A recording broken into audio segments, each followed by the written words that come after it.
Up version of the June 7th, 2006 video, security video in the city of Mississauga council chambers that led to my arrest on a bunch of trumped up and false charges. Now, it's interesting that I tried very hard to get this video, and I didn't get a copy of it until after the actual trial date, more than a month afterwards, and I had to fire a lawyer because he wouldn't get it for me. Now, what you saw right there was I was waiting off to the left for question period to be called. It wasn't called in the usual way. That would have been anybody has something to do on the agenda. The mayor, Hazel McCallion, was asking for things that were on the agenda. So I waited for an appropriate moment, and I came forward and asked questions. Now, you'll see to my right there is a female security guard. Now, that security guard is the one who basically put forward all the items that I was charged with, and which the Crown attorneys in PL decided that they were so embarrassing and lacking credibility that they would not even put them to a trial, and they were withdrawn. Now, you can see here that the camera pans around very significantly and zooms in on people who are in City Council, and there it can zoom in, practically read what it has before me. Now, here it zooms right in on the mayor's own desk, and those are the procedural bylaws that she's trying to read to me, which are interesting because she's not even following standard procedure, which has been the procedure for 30 years. Because it doesn't matter what you have in writing, it's what you actually do. So here I am trying to reason with these people in a calm, cool, and collected way.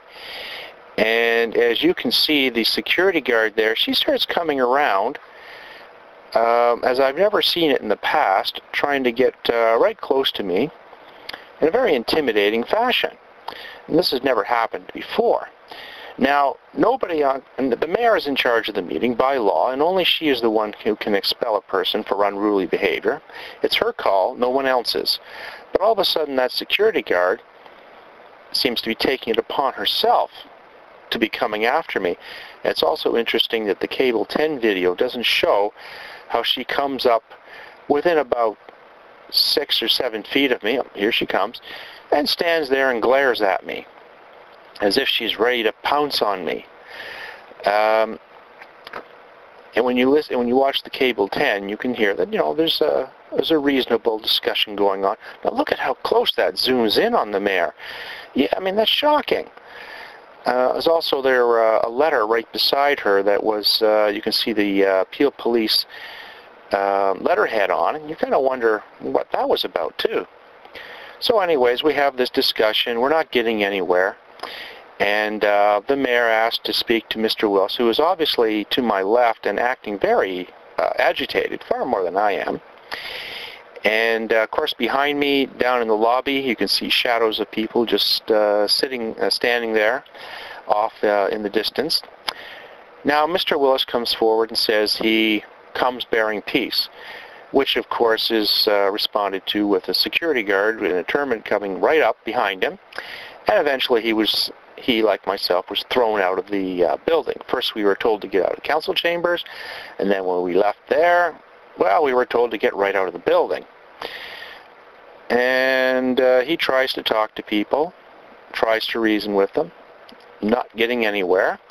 This is entrapment. They changed the rules, no notice to anybody, no publicizing it so people would know what was going on, and then all of a sudden they act as if it was perfectly normal. And it was our fault. So there we are, panning around, see who's there and whatnot. And of course, as we're leaving there, we're suddenly told by the security guard, not by council, that we have to leave. And I take some pictures here because this is quite extraordinary, and I'm covering the news. Now, Mr. Willis goes up to the Toronto Star reporter, Mike Funston, to have a quick word. But notice how the security guard focuses her attention on me. It's always focused on me. And you can see how she's getting so close to me there and whatnot. Now, she's trying to get a peace bond against me, claiming fear. And I don't see where she's particularly afraid of me at any point.